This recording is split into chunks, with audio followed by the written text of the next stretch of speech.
Broers en susters, ons skriflesing vanoggend uit Lukas 21, ons begin by vers 25, ek lees uit die 2020 vertaling, die direkte vertaling, as jy die 83 Bybel het, asseblief as jy by die huis gooi hom in die asblik, en dan kry jy vir jou die 2020 vertaling, of die 53 vertaling is die beste van almal.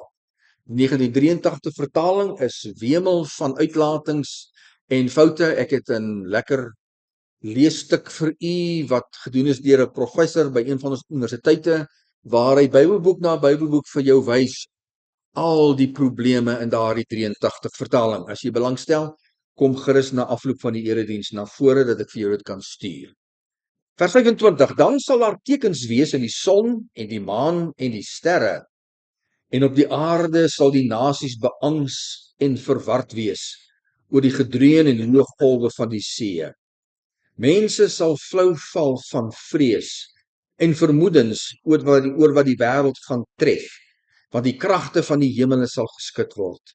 En dan sal hulle die seun van die mense bewolk sien kom met krag en groot heerlikheid. Wanneer hierdie dinge begin gebeur, staan dan op en lig julle koppe, want julle bevryding is naby. Hy het ook aan hulle 'n gelykenis vertel.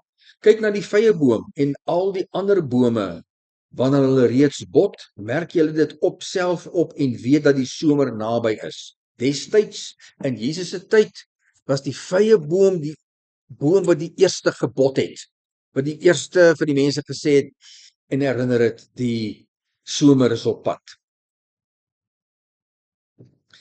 So wat julle dan, wanneer julle hierdie ding sien gebeur, weet dat die koninkryk van God naby is.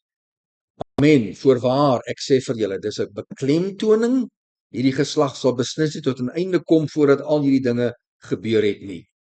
Die hemel en die aarde sal tot 'n einde kom, maar my woorde, sê Jesus, sal beslis nie tot 'n einde kom nie. Wees op julle hoede, dat julle harte nie belas word deur oormatige gevyf en dronkenskap en die bekommernisse van die lewe en daardie dag julle onverwags betrap soos 'n valstrik nie. Maar dit sal oor almal kom wat op die hele aarde woon. Wees te alle tye waaksaam, dis 'n herhaling van vers 34. Waaksaam en bid dat julle in staat sal wees om al hierdie dinge wat gaan gebeur te ontvlug en voor die seun van die mens te kan staan. Tot sover. Jesus is besig om in hierdie vers, in hierdie hoofstuk, die sluier te lig oor die toekoms. In vers 5 reeds lees ons, hy's by die tempel in Jerusalem, hy kom uit die tempel uit en die mense sê vir Jesus, wat 'n wonderlike tempel, hulle begin praat oor hierdie pragtige gebou wat hulle het.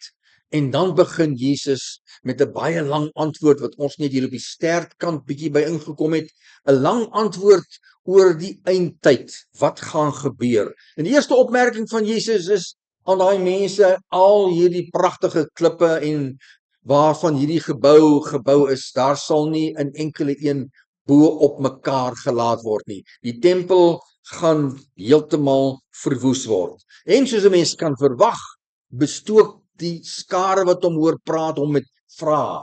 Wanneer gaan dit gebeur? Is daar 'n teken wat sal wees wat ons gaan weet, nou kom dit?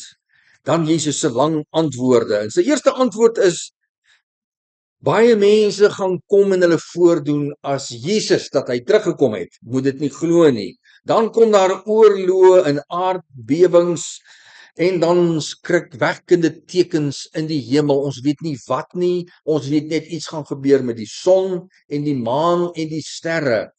Dit gaan vir almal wees om dit te sien. En dan erge vervolging, sê Jesus, van Christene. So erg dat selfs familielede gaan gesinnslede oorgee aan vervolging, oorgee om doodgemaak te word. Christene gaan dan wêreldwyd gehaat word en dit sien ek al hoe meer. 'n Wêreld van buite die Christendom wat al hoe verder weg is van die wêreld van Christene. Die manier hoe Christene lewe, die manier hoe Christene teenoor mekaar optree. As ons daarvan uitkyk na hoe mense buite die Christendom, mense wat nie Christen is nie, hoe hulle optree, wat hulle doen, wat hulle verwag van mense, wat is hulle ideale, wat is hulle drome, wat dryf hulle, dan sien ons al hoe meer die afstand tussen ons wêreld en hulle wêreld. En elke slag wat ek met daai wêreld te doen het, is dit vir my 'n skok. In watter mate daardie mense onherkenbaar is in terme van dit wat ons as Christene algemeen aanvaar. Kom ek gee vir julle 'n voorbeeld. Ek het al vir julle genoem toe ek nou moes trek uit die woonstel onder in Bowden Laan, die huis is verkoop, ek moes trek en toe kom die persoon wat die huis gekoop het daaraan. Hy laat nie vir my weet hy kom nie. Hy het my kontakbesonderhede gehad. Hy het gesels met die persoon wat die huis verkoop het en vir haar gesê hy kom. Hy stop eenvoudig voor die hek en hy hou aan die toeterblaas. Nou dis iets wat ek as kind gelees het, geleer het, mens maak nie so nie. As jy na iemand toe gaan en dis 'n onbekende persoon, dan gaan jy eers met die persoon reël. Ek wil na die huis kom kyk, wanneer gaan jou pas te kom? Ons noem dit sommer onder die sambreel van 'n klomp dinge wat ons doen en nie doen nie as goeie maniere. Al hoe meer daardie mense is totaal al verwyderd van die wêreld van goeie maniere. Daar bestaan nie by hulle goeie maniere nie. Al wat jy by hulle kry is wat ek wil hê en wat ek nou wil hê, die doen ek en die kry ek. Dis alles net gesentreer oor wat ek wil hê. En dit is vir predikante wat met persoon na persoon na persoon te doen het. Oor tyd vorm dit by jou 'n tipe van beeld. Jy sien dit wat algemeen voorkom in die wêreld. Ek is nou heeltemal weg hierso van die preekteks af. Jy sien wat algemeen voorkom in daardie wêreld buite die Christelike wêreld.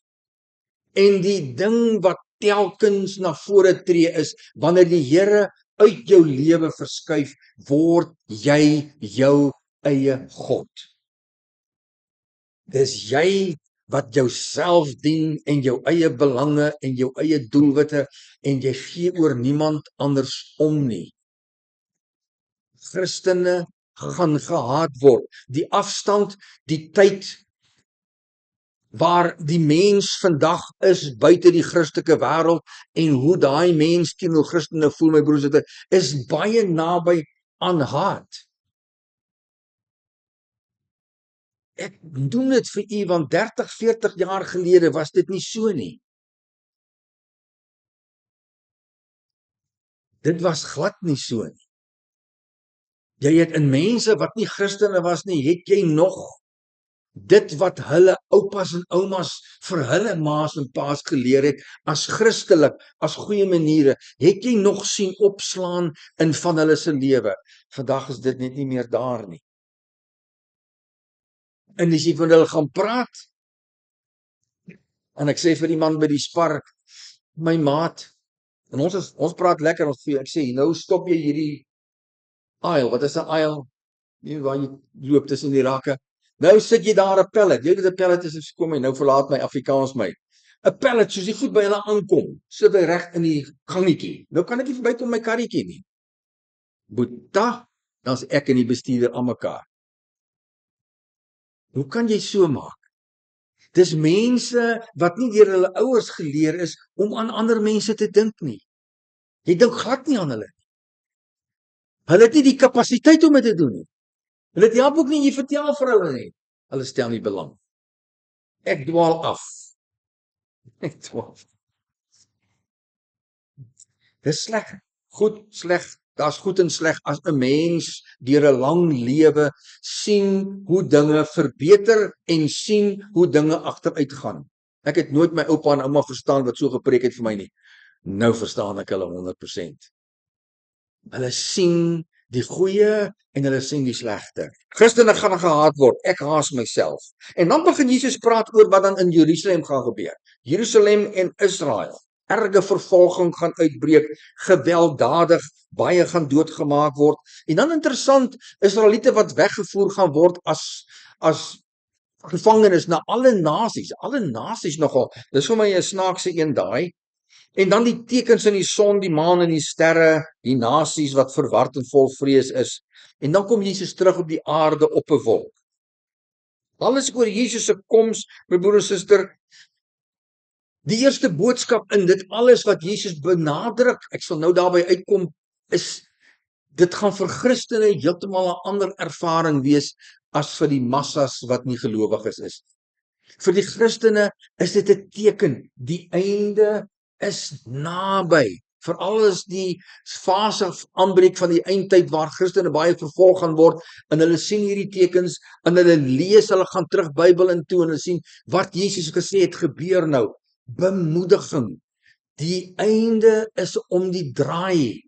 Ons moet net 'n bietjie vasbyt. Jesus is aan die terugkom. Die Christene gaan moed skep te midde van die erge vervolging. Vers 25. Dan sal daar tekens wees in die son en die maan en die sterre en op die aarde sal die nasies beangs en verward wees.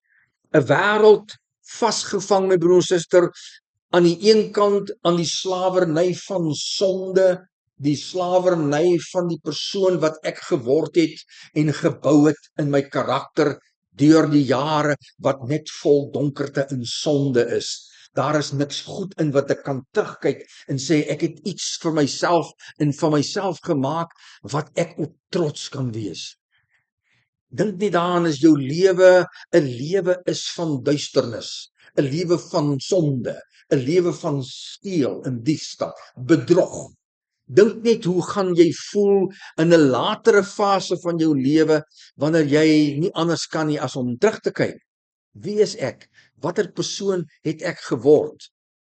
Die keus wat ek gemaak het. En dan die tekens dat die einde daar is en die nasies wat dit besef, omdat die Here in die Bybel sê vir ons, die Heilige Gees oortuig al wat 'n mens is op die aarde van sonde, wat verkeerd is, oordeel, daar's 'n prys wat kom en geregtigheid, dis wat reg is. En dan die wêreld vasgevang, ongeëwenaarde vrees en verwagting, onbeheerbare natuurkragte, die gewelddadigheid van die see, die mens se magteloosheid onderstreep. Daar's niks wat jou so magteloos laat as wanneer jy te staan kom met 'n natuurkrag, 'n vloed, 'n verskriklike wind. Dit laat 'n mens se magteloosheid na vore kom. Mense sal flou val, vers 26, van vrees en vermoedens oor wat die wêreld gaan tref, want die kragte van die hemel sal geskud word. Hoe sou dit gaan gebeure wees wat jy jouself nie kan indink nie? Hoe kan jy vir jouself indink dat 'n mens so vreesvol en vreesbevange sal wees dat jy daarvan sal flou word? Ek weet nie van jou nie, ek het nog nooit gehoor van 'n persoon wat van vrees flou geword het. Maar die besondere angs van mense wat weet my einde is naby en daar is nou nie meer omdraaikans nie. Dis die groot vrees agter die vrees. Dit wat gaan gebeur hier aarde. Die Bybel sê in 'n ander gedeelte, mense gaan die dood soek en dit nie kry nie. Mense gaan probeer selfmoord pleeg en dit nie reg kry nie. Vrees oor wat gaan gebeur gaan mense dryf. Die magteloosheid, die kragtige natuurverskynsels sal mense laat besef hoe magteloos hulle is en hoe absoluut sonder enige beheer is hulle oor wat daar buite gebeur. Hierdie verse is duidelik, my broers en susters, dat Jesus terugkom om sy fisiese koninkryk te ontvang. Jesus kom terug op 'n wolk. Hy het sy koninkryk begin toe hy op aarde was met 12 disippels en van dan af tot nou toe en tot daardie tyd meer as 2000 jaar heers Jesus oor sy koninkryk. Wie sy koninkryk? Alle Christene op aarde. Dan kom Jesus terug om fisies oor sy koninkryk te heers en hulle ontvangs by alle Christene te wees. Ons lees dan, hy kom op 'n wolk en dan laat dit 'n mens terugdink aan sy hemelvaart, toe hy op is in die hemel. Hy was daar 2 engele wat by die disippels gestaan het en hulle gesê het, hierdie Jesus wat julle sien opvaar, sal net so terugkom. Op 'n wolk sal Jesus terugkom. Vers 28. Staan dan op en lig julle koppe want julle bevryding is naby. Die oplig van die koppe is simbolies van moed. Julle moet moed skep, want dit beteken die einde is naby. Net so bang as die massas sonder die Here gaan wees, net so vreugdevol, verlig en bly gaan Christene wees, want hulle gaan weet die einde is in sig. In vers 28, broers en susters, gebruik Jesus dan vers 29, gebruik Jesus dan die beeld van die vyeboom. Die vreeslike natuurkragte sal die massas vul met daardie besondere vrees, maar Israeliete wat Jesus se tyd goed besef het, wanneer die vyeboom bot, is die somer om die draai. So vergelyk Jesus met daardie gebeure as 'n vyeboom wat bot, en vir die mense sê hier kom die somer na die baie erge koue, so die teken dat Jesus op pad is terug. Christene sal besef die einde is naby. Hierdie vers beklemtoon dan, broer en suster, in vers 29 en vers 30 en vers 31, beklemtoon dan vir ons dat Christene daardeur moed sal skep. Jesus beklemtoon dus die bemoedigingsbetekenis van daardie groot natuurklagte. Hy beklemtoon dat dit baie belangrik is vir die hemelse Vader om dan juis in daardie tyd vir Christene ook te help. Om Christene te help deurdat hulle in daardie besondere vervolgingstyd ook dan sal besef, dit is niks wat verniet is nie. Alles kom tot 'n einde, die einde is naby en daardie tekens wys vir ons Jesus is op pad. En dan kom ons by die laaste paar verse. Wees op julle hoede, vers 34. Vers 36, wees te alle tye waaksaam. En dit was hoe Jesus hierdie gedeelte afsluit. En daardie mense het natuurlik gedink, dit gaan gebeur terwyl hulle nog lewe. Broers, daar's 2000 jaar al verby en hier is ons vandag. En ons weet ook nie wanneer gaan daai tyd kom nie. Maar daar is baie aanduidings in die stand van die mensdom en die wyse hoe die kerk verskriklik gekrimp het. Daar is letterlik miljoene der miljoene Christene wat kerkgangers was en vandag nooit meer wêreldwyd by gemeentes opdaag nie. Ek het oudag gelees oor die kerke in Amerika en is baie soos ons. Die kerkies is so klein, hulle kan selfs met tiendes nie 'n dominee onderhou nie. Gemeentes moet saamsmelt.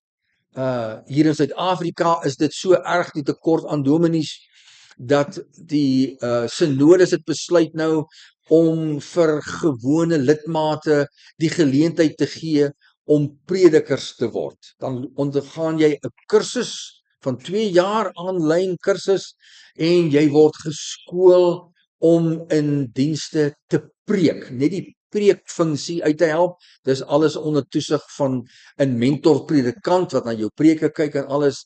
Dit is as gevolg van die geweldige tekort aan leraars. En ek besonder glo dat die kerk wêreldwyd gaan eindig soos ons begin het. Huiskerkies. Daar gaan so min Christene oor wees. Jy gaan nie vir 'n dominee kan bekostig nie. Die Here is al besig om lidmate voor te berei om by dominees oor te neem. En so gaan daar net 'n handjievol wees wat in 'n huis gaan saamkom en so mekaar se laste gaan dra. Daar's baie voordele daaraan verbonde. Ons is veronderstel om 'n familie te wees. Dis geweldig moeilik om 'n familie te wees, my broers, met 'n klomp mense. So dis een voordeel van die huiskerkies, om vir mekaar daar te wees as 'n gesin. Bemoediging, die Here onderstreep, vers 34 en 36 herhaal dit. Wees op jou hoede. Wees te alle tye waaksaam en bid. Gebed, dat ons na aan die Here bly. Hoe is ons waaksaam? Hoe bly ons gereed? Broers, dit is die maklikste formule, is die antwoord vir alles wat betref jou Christelike lewe. En dis wat ons Christelike lewe so eenvoudig en maklik maak. En daardie formule is daaglikse gebed, daaglikse Bybel lees, gereelde erediens bywoning. Daardeur is die Heilige Gees gedurig aan die werk om jou te help om waaksaam te bly, dan is dit nie iets wat ek op myself laai en sê, Here, ek het nou soveel werk, nou moet ek nog waaksaam wees, hoe gaan ek dit nou doen? Dis die Here wat vir ons waaksaam hou.